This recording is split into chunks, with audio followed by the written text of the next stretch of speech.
Who is Lucifer? Devil, Satan, angel या no one? So क्या ये लूसीफर सच में नेटफ्लिक्स में दिखाए जाने वाले वेब सीरीज के तरह ही एक चार्मिंग डेविल है जो अच्छों के साथ अच्छा एंड बुरों के साथ बुरा करता है, या फिर वो एक ऐसा शैतान है जो लोगों को गॉड के रास्ते से हटाकर बुराई के रास्ते पे चलने के लिए मैनिपुलेट करता है ताकि वो उनके सोल्स को हिल ले जा सके? वेल, आई बेट आपने लूसीफर की स्टोरी कई बार कई जगह सुनी होगी, बट द प्रॉब्लम इज कि वो सारी ही कहानियां बेहद कंफ्यूजिंग है क्योंकि हर एक संप्रदाय एंड रिलीजन का अपना ही एक अलग एडेप्टेशन है इस लूसीफर को लेकर। एंड वक्त के साथ साथ हॉलीवुड टू नोवेल एंड पीढ़ी दर पीढ़ी ये कहानियां बहुत ज्यादा चेंज हो गई है। सो किस स्टोरी पे बिलीव करे और किस पे नहीं, ये चीज बहुत कंफ्यूजिंग हो जाती है। ऑल्दो मोस्टली लोग अपने ही रिलीजन वाले स्टोरी पे बिलीव करते हैं, लेकिन आई नो आज भी आप में से कई सारे लोग ऐसे होंगे जिन्हें इस लूसीफर के बारे में ज्यादा कुछ नहीं पता, क्योंकि ये लूसीफर हर एक रिलीजन में भी एग्जिस्ट नहीं करता, लाइक सनातन धर्म और हिंदुइज्म। और इसलिए ही इस लूसीफर से जुड़े आज भी कई सारे क्वेश्चंस रेज होते रहते हैं, लाइक ये लूसीफर कौन है, ये लूसीफर रहता कहाँ है, आखिर वो एक डेविल कैसे बना, लूसीफर अच्छा है या बुरा, और क्या सच में इस लूसीफर का कोई अस्तित्व है भी या नहीं?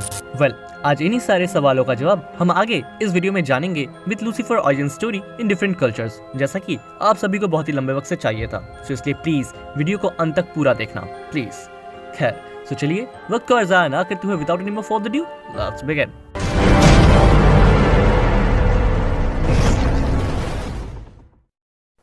This video is for educational purpose. Everything you will listen in this video is taken from the internet or any book or any documentary which is available for public. So इसलिए किसी भी सोच या नतीजे तक पहुंचने से पहले कृपया करके वीडियो को अंत तक पूरा देखें।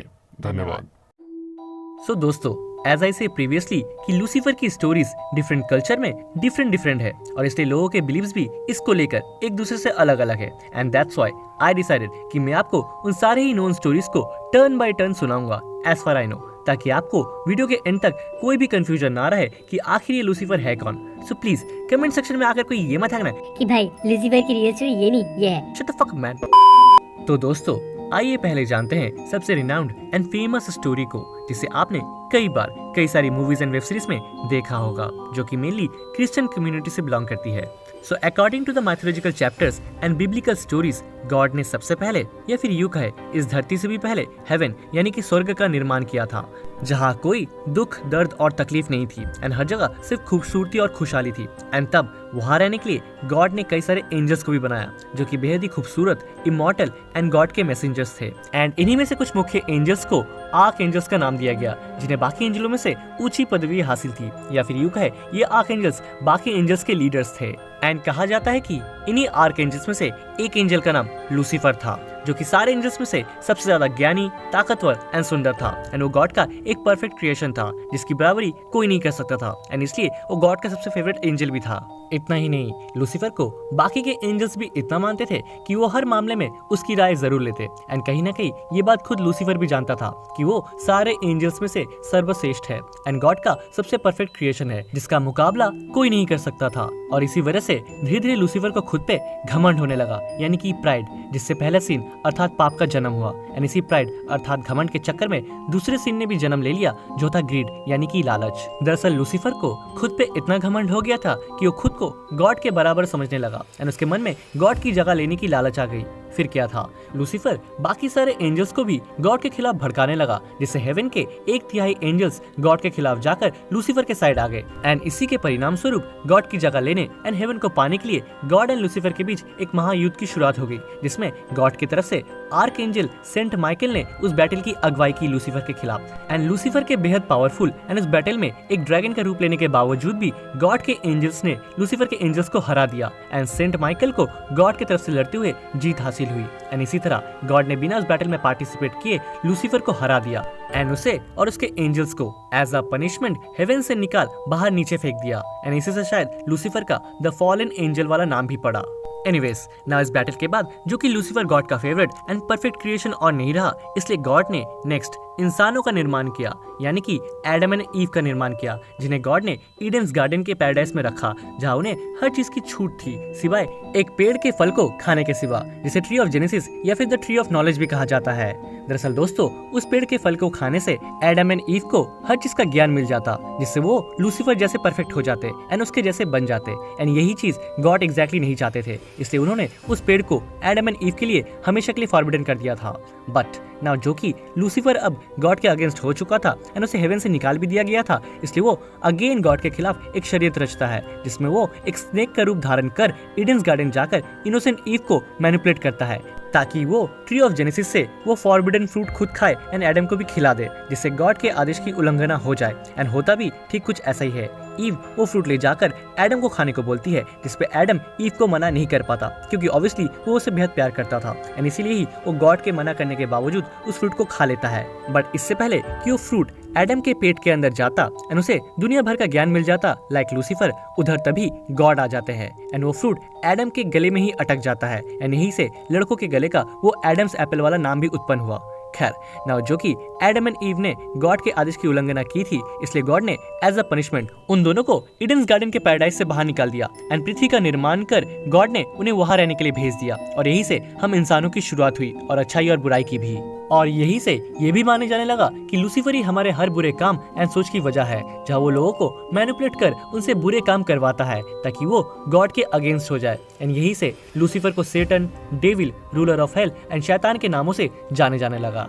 एनीवेज नाउ दोस्तों, इस कहानी का एक दूसरा वर्जन भी है जिसमें वो गॉड एंड लूसीफर के हेवन वाली लड़ाई का कारण ये बताया जाता है कि तकरीबन 6000 साल पहले गॉड एंड जीसस क्राइस्ट के बीच एक सीक्रेट मीटिंग हुई थी जिसमें लूसीफर को नहीं बुलाया गया था एंड तब अपने घमंड में चूर लूसीफर को इस बात से बहुत हर्ट हुआ कि गॉड उससे ज्यादा जीसस को मानते हैं एंड देन वो गॉड के अगेंस्ट हो गया और तब वो हेवन वाली बैटल हुई जिसमें लूसीफर हार गया, जिसके बाद गॉड ने हेल का निर्माण किया एंड लूसीफर को हेवन से निकाल हेल में भेज दिया एंड उसके सारे सपोर्टर्स एंजल्स को भी। यानी कि according to the story Lucifer hell का रूलर नहीं बल्कि हेल का सबसे पहला प्रिजनर था। वेल नाउ इन दोनों ही स्टोरीज के एंड में हमें एक चीज कॉमन भी सुनने को मिलता है और वो ये है कि अब हजारों सालों बाद गॉड की फिर से सेटन से लड़ाई होगी, जहाँ वो तब डेविल से उसकी इमॉर्टैलिटी छीन उसे एक लेक ऑफ फायर में डुबो देंगे, जिसके बाद शैतान कभी भी किसी इंसान को बुरे काम के लिए मैनिपुलेट नहीं कर पाएगा एंड एक अच्छी और नई सृष्टि का निर्माण होगा जहाँ ना कोई बुरे काम करेगा और ना ही कोई दुख और तकलीफ होगी। दोस्तों, इस लूसीफर का जिक्र इस्लामिक धर्म में भी किया जाता है जहाँ उसका असली नाम इब्लिश है एंड इस रिलीजन में वो कोई एंजल नहीं बल्कि एक जिन है। दोस्तों, ऐसा कहा जाता है कि जब अल्लाह ने सारे एंजल्स एंड जिन्स को ऑर्डर दिया कि वो सभी उनके क्रिएशन एडम यानी कि आदम के लाइफलेस स्टैचू को ओबे करे, तो तब इब्लिश ने ऐसा करने से साफ इनकार कर दिया और उसने इसकी वजह ये बताई कि अल्लाह ने उसे स्मोकलेस फायर यानी कि आग से बनाया है और आदम को क्ले और सॉइल से, सो उसका और आदम का कोई भी कंपैरिजन नहीं है और इसी वजह से फ्रॉम दैट डे अल्लाह ने उसे हेवन से निकाल दिया और इसी वजह से लूसीफर ने एडम से जेलसी के मारे ईडन्स गार्डन में वो फॉरबिडन फ्रूट वाला कांड किया। एनीवेज सो दोस्तों, ये तो थी लूसीफर की ऑरिजिन की कुछ स्टोरीज जो डिफरेंट रिलीजन के लोग मानते हैं। बट डिड यू नो, बहुत सारे लोग ऐसे भी है जो लूसीफर के अस्तित्व तक को नहीं मानते क्योंकि लूसीफर एक लैटिन शब्द है एंड सारे ओल्ड टेस्टामेंट्स हिब्रू लैंग्वेज में लिखे हुए हैं जिसमें लूसीफर शब्द का कहीं भी कोई जिक्र नहीं है। बट अगर हम ध्यान से देखें तो इसाया 49:12 में हिब्रू लैंग्वेज में लूसीफर की जगह हाई अलाउड लिखा हुआ है जिसका मतलब होता है morning star and morning star को लैटिन में लूसीफर कहते हैं। ऑल्दो वैसे तो लूसीफर नाम के और भी कई सारे मतलब है जैसे कि light bringer, light bearer, Helel, but morning star यानी कि सुबह का तारा सबसे ज्यादा प्रचलित है। एक्चुअली जब 382 AD में लैटिन वल्गेट बाइबल को ओल्ड टेस्टामेंट से ट्रांसलेट करके लिखा गया तब सेटन का नाम पहली बार उसमें लूसीफर बताया गया जो कि बेसिकली बस हिब्रू शब्द की लैटिन ट्रांसलेशन थी। Have a look at this, Isaiah 49:12, how are thou fallen from heaven O Lucifer son of morning.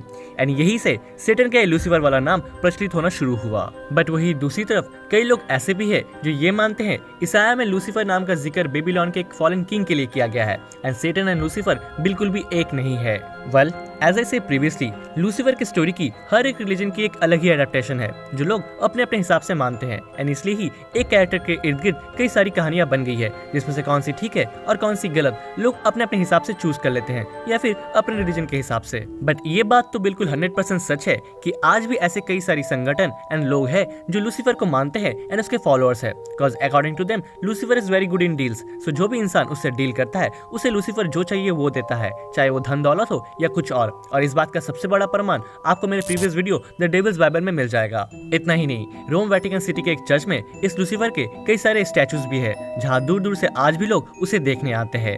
और तो और कई लोगों का यह भी मानना है कि एक इल्यूमिनाटी नाम की एक बड़ी संगठन है जिसमें कई सारे इस दुनिया के नामी ग्रामी लोग शामिल है जो सभी लूसीफर के फॉलोअर्स है और इसलिए ही आज वो लोग इस दुनिया में सबसे ज्यादा पावरफुल लोग हैं। इसके अलावा इस लूसीफर का जिक्र 1692 मैसाचुसेट्स के द स्लेम विच ट्रायल्स में, the exorcism of Emily Rose के रियल स्टोरी में, the possessed nun a letter from devil में एंड कई सारे रियल लाइफ पोजेशंस के केस में सामने आता रहा है। एंड इसलिए ही आज भी इस लूसीफर के एग्जिस्टेंस को कोई कंप्लीटली डिनाई नहीं कर पाया है।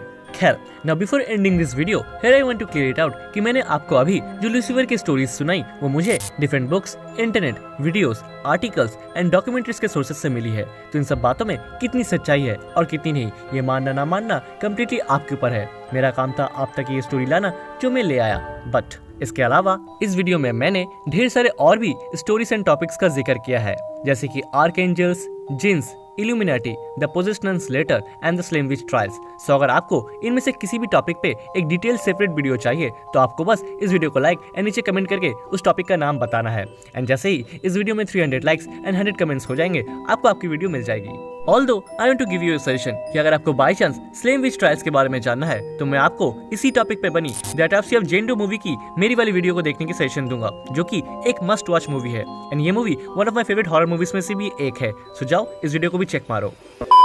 सो दैट्स इट फ्रेंड्स, आज के लिए बस इतना ही। ना मैं उम्मीद करता हूँ कि आपको हमारी ये इन्फॉर्मेटिव वीडियो पसंद आई होगी, क्योंकि इस वीडियो को बनाने में मुझे बहुत ज्यादा मेहनत और रिसर्च करनी पड़ी। सो अगर सच में आपको ये वीडियो पसंद आई हो देन प्लीज इसे एक लाइक एंड अपने दोस्तों के संग ज्यादा से ज्यादा शेयर करें ताकि ये वीडियो ज्यादा लोगों तक पहुंच पाए एंड इसकी रीच बढ़े। एंड इफ अगर आप मेरी आवाज पहली बार सुन रहे हो और चैनल पे नए हो तो then please do subscribe and hit that bell icon in all, ताकि ऐसे इंटरेस्टिंग वीडियोस की नोटिफिकेशन आप कभी भी मिस ना करें। So don't forget to subscribe, वरना यू नो ना माता रानी पाप लगाएगी। खैर, तब तक के लिए मिलता हूँ मैं आपसे नेक्स्ट वीडियो में। Till then help others, spread love and piece.